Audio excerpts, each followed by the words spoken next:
Okay, so we are in the middle of learning a mimer called Bila, Lanetzach, okay, which we started last week. We're going to be finishing today. It's a very short mimer. And what we spoke about last time was this idea, the title of the mimer, which is the first sentence of the mimer as well, is Bila Lanetzach, which is from a pasuk, Bila Lanetzach, Umacha Vaya Elekim Dima Me'al Kol Panim, which means basically Hashem is going to get rid of death forever, and he's going to wipe the tears from every face. And that's referring, obviously, to when Mashiach is going to come, right? So we took this last week, and we started exploring a little bit this idea of like, what is death, and where does it come from, and why is it even a thing, right? In order to understand why it will disappear and what exactly will make it disappear. And we spoke about the ideas like obviously death came from, we know the story with Adam, who ate from the forbidden fruit, right? And that's why, and from that moment on, death became a thing in the world, and it will remain a thing until Mashiach comes, eradicates it. Hashem gets rid of it, right? And we explained like what was the point of it, a little bit of the dynamics as to why does death was the correct response to, the sin of what Adam had done, and we explained that Adam ate from the fruit. And what happened was that evil existed in the world, but it was very clearly delineated. There was good, there was bad, and they didn't mix, right? And the moment that Adam ate from the fruit, evil became part of existence. It became mixed with good. Good and evil are kind of like blended in everything that we see. Everything that we see has elements of good and elements of evil, and it's not always easy to differentiate between one and the other, right? And that's the reason why also we explained that after Adam ate from the tree of knowledge, Hashem said, you gotta get out of Gan Eden because we don't want you to eat from the tree of life and live forever, right? Why? Because now that evil is a part of your DNA, now that evil lives in you, if you were to live forever, evil will continue to live forever as well, and we can't have that. And therefore, a person must die in order for the evil in that person to die as well, right? The good remains forever, but the evil dies with him, right? And we also explained that more than a punishment, right? It was also an outcome. It was a logical, direct outcome of what happened. Right now, we know that death is an expression of evil, right? Godliness is eternal. Anything that opposes godliness, which we call evil, is ephemeral, right? It doesn't last forever, right? And therefore, the moment that came into existence became ephemeral as well. It's no longer 100%.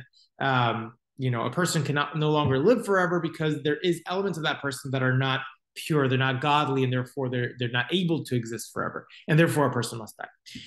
We explained also, right, that when Mashiach is going to come, right, there's going to be such a revelation of light, such a revelation of godliness that it won't even allow for the possibility, for the concept, for the notion of evil to even exist, right? And we said that the closest we've ever come to that in the history of the world was during the times of Shlomo HaMelech, King Solomon, right? Where everybody was sort of nullified, subjugated to King Solomon. All the kings of the world, all the nations, everything was sort of what's called batal, nullified and subjugated to King Solomon, which was an expression of godliness, right? He was a holy king. He was a tzaddik, a righteous person. He built the Beit HaMikdash, right? And at that time, you see that everything, all the kings and queens, everybody was just, would come to King Solomon to get wisdom from him, and were just kind of like recognized, right, that he was the ruler, he was the king, and he kind of like ruled over them. And this happened because there was, again, such a revelation of godliness that everything, right, in the world was subjugated by godliness, right? The only thing is that we see in the times of King Solomon that it was sort of just a temporary thing, number one. Number two, while they were subjugated to godliness, right, all the other kings, all the other entities retained their sort of their greatness, their existence. They're still kings. They're still, they still had, the power, so to speak. The other thing is that they were subjugated to something greater than them, right? Which we know that when Mashiach is going to come, it's not going to be like that. Everything that's not godly will be completely 100% subjugated to godliness, and there will be no room for anything other than just godliness. And what does that mean? We're going to explain a little bit more. But that was kind of like what we learned last time. So we explain like this. Now that we understand, right, this differentiation between, the light of when Mashiach is going to come versus the light of when Shlomo Melech came, right? In other words, when Shlomo Melech was around, right, there was still room, right, for evil in the world. There was room for evil in the world, and the proof of that is after that time, evil just came back and never went anywhere. It was just kind of just put its head down. Whereas when Mashiach is going to come, there will be no room for evil at all. Evil will not even be a thing, right? And we want to now translate that compare that to two different ways of serving God that the individual might have. Okay, now one of them doesn't really apply in its fullest sense, even though it does apply, as we're going to see, to every individual, right? And that is like this: there's a distinction between two types of people. Okay. Right? I could say there's three types of people, right? There's a person that is attracted to evil, to do things that are not right, and goes ahead and does things that are not right, right? And then there's a type of people that is attracted to evil, right? Is attracted to, you see a cheeseburger, you want to eat the cheeseburger, right? You want to, it looks delicious, you want to do it, right? But you don't. Okay, so those two are really one category of person, basically the category of people that are attracted to, the physical, what we're calling in this case, evil, so to speak, right? It's a rough word, evil, because it kind of makes you think of just, I don't know, a Nazi. But, in this case, in this context, we're talking about evil just means something that opposes or seemingly contradicts godliness, right? Even though that something could be just an expression of something physical that just conceals godliness, right? It doesn't have to be necessarily a mustache twirling villain. It could be anybody else. It could be just physicality, right? So basically, category number one is a person that is attracted to physicality for physicality's sake. They just want to eat the cheeseburger. They want to go and do something that is not allowed. That is category number one.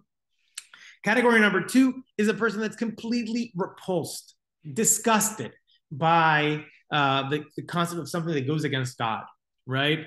That is obviously a very rare thing. That's tzaddikim, very unique souls that come into this world, and they have their specific, it doesn't apply to most of us. Most of us are supposed to be attracted to it. We're supposed to conquer it, but we're supposed to be attracted to it. And that's what actually happens, right? But some unique people are just, they're not like that, right? They're tzaddikim, they're just live in a different world, so to speak. And they completely have no attraction, not just no attraction, but they're disgusted by anything that opposes godliness. There's a story, I forget who it was. It was a tzaddik, a big rabbi that lived in Europe. And apparently, the story goes that he was a very holy person. He was sitting and learning Torah all day. And people said that, he was not of this world. He was not attracted to things in this world.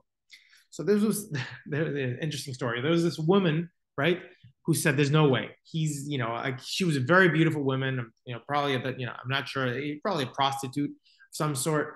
And she was beautiful. And everybody was attracted to her. She was like, she prided herself in how well she could seduce men. And she said, there's no way. I mean, I could kind of like catch his interest.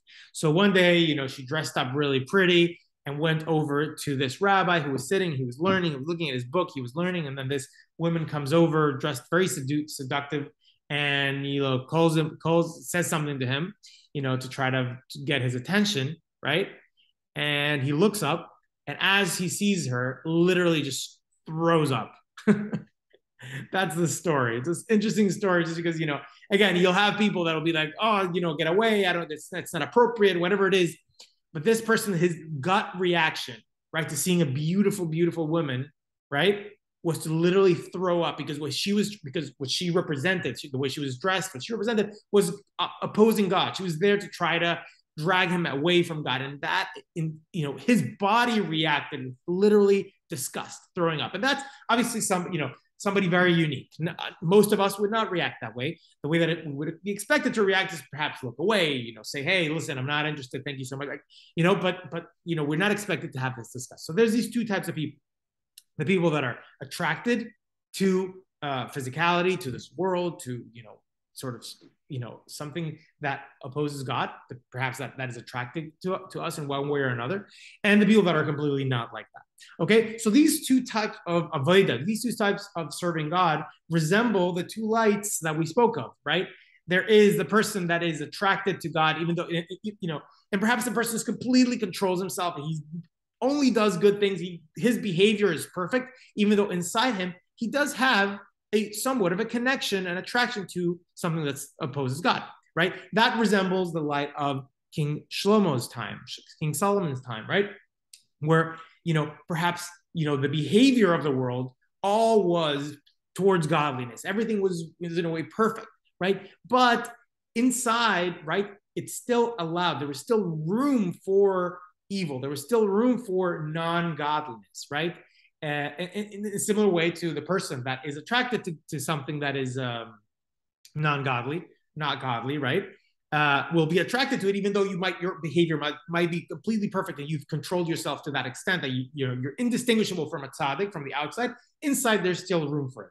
And then there's the other side, right? With the light of Mashiach, when Mashiach is going to come, where we said that there's no room whatsoever. There's no room at all for a connection to something that opposes godliness. And that is similar to the person, right? The avodah of the person, the avodah means the service of God, right? Of the person that has no room whatsoever for anything that opposes godliness, and therefore they have no attraction, no interest at all. Okay? Okay. And we can explain a little further, right? That in reality, the level of attraction to something that's not godly, or its opposite, the level of disgust that you have towards something that is opposes godliness, is really a measure of the level of love you have for God. So really, you can picture it as one spectrum, right? You have 100%, not 99, 100% love for godliness only. And then you can picture, I guess, the opposite spectrum, which definitely no Jew ever has, but you can picture that. The opposite is 100%. Appreciation for something that opposes godliness, or in another way, 0% love for God, right? And then you have everything in between. The more love, the more appreciation of godliness you have, the more disgusted, or the further away you are for loving anything that opposes God. And the opposite is also true, right? So a person that we say is disgusted by evil would be the same thing as saying a person that loves God with all his being. When a person loves God with all 100%, all his being, his or her being, right? That only then will you have, complete disgust for something that opposes God, right?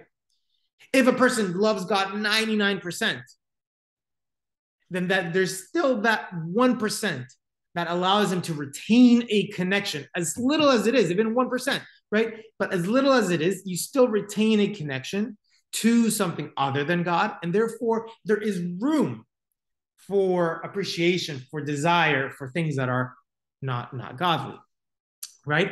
And, that 1%, the thing with 1% is that if it's not like 0%, if there's no, if it just, as long as it exists there, it could grow, it could develop, or perhaps it could be, I don't know, carried over to another, but it's there. There's room for it. Okay, so what we're saying is, depending on how much love a person has for God, depending on how much a connection a person has with God, right? That's how much he will hate something that opposes God. And just, words hate and disgust, all those things, we're not applying that ever to, people. I'm not saying like you ever see something, you should hate somebody. It's a big disclaimer. You see somebody that's not behaving accordingly, you should hate them. It's more complicated than that, okay? But the idea is just conceptually, right? Love of God versus, which translates to also disgust or hatred of things that are not good and godly. Okay. Now, that being said, okay, we can say the following. So, how does that apply to us, right? I don't know you, Ted, so much, but myself and pretty much everybody that I know have some appreciation for physicality and for some things that are not good. Now, I know a lot of people that are, model Jews, and they conquer their desires and they behave in a way that you say, wow. But even those people, I can't say that they're fully, they're just completely detached from anything physical or potentially evil, right? So most of us, it's fair to say that probably 99.9% of the Jewish world and the world in general, right, are in this sort of first category with appreciation towards potentially evil things. So how does this whole thing that we're talking about apply to us? And so the Rebbe says like this. We know the following. This is a question, right? Everything that's going to come in the times of Mashiach doesn't just poof come into being. Hashem doesn't just make a miracle and things just, Mashiach is going to be here and things are going to be the way that they are. I mean, Hashem is going to reveal what is there, but everything that's going to happen when Mashiach comes, we are building at this moment, right? We are creating that spiritually. We're creating that reality at every single day with every mitzvah that we do, with every action that we do, everything we do, we're creating Mashiach, right? Hashem, what he's going to do when Mashiach is going to come is perhaps tip the scale to reveal that so that the world will express it. Perhaps that could be a valid explanation of what he's going to do. But the idea is that whatever is coming when Mashiach comes is a direct result of what we are doing now. So if we're saying that when Mashiach is going to come, there's going to be this light that's going to eradicate evil on all levels, it means that somehow we are somehow doing that, somehow interacting with that level, with that approach, with that mindset, even this time. And that cannot apply only to 0.1% of the population, right? Because all of us are the ones that are here working hard. Like it's talking to me. So what the Rebbe says is the following: even though, in the fullest sense of the word, we cannot fully become these people that hate evil, because we're not supposed to. That's not our goal in life. That's not why Hashem created us. Hashem created us with an appreciation for evil for a reason, because there's something for us to accomplish, right? So that we're not supposed to become those people that hate evil in the fullest sense of the word. Nevertheless, there is room in our daily life for us to serve God in such a way that we hate evil a little bit.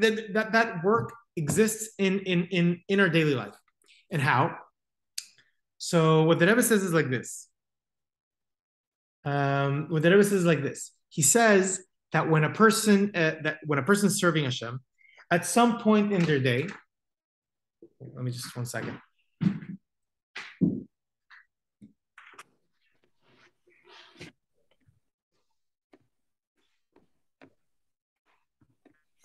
Sorry, the door there.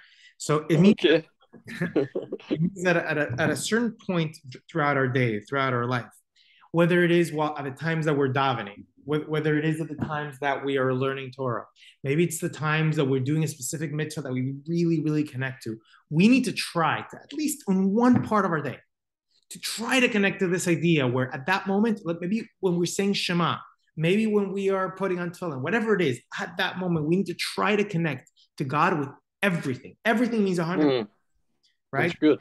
So at that moment, nothing else, like seeming everything at that moment just seems completely foreign to us other than Hashem. And that needs to be a part of our life. So perhaps we can't live our lives 100% that way. We can't live our lives in a way that we're not attracted to everything that we see around us, but we can, right, focus all our might, right, and connect to Hashem in 100% way at a specific moment throughout our day, a specific moment throughout our life. And that approach, doing that, right, is what generates that Hashem reciprocates, right? He brings that, right, back and reveals that when Mashiach is going to come. So that idea of, evil completely disappearing, we bring it about by our tiny little, our tiny little connections to that, our tiny little work in that direction, throughout our time in Galus, even though we're not at that level. Okay. Mm. Right. And this is also the reason, right? And we finish with this. This is also the reason why it says, this is also the reason why it says, sorry, too many interruptions today. This is also the reason why it says that when before the Tchias Amesim, before Hashem, the resurrection of the dead, right? Even the biggest tzaddikim, right, who also have in their body their physical being is still physical and therefore has an element, as tiny as it might be, of evil, of physicality, of concealment of God, right?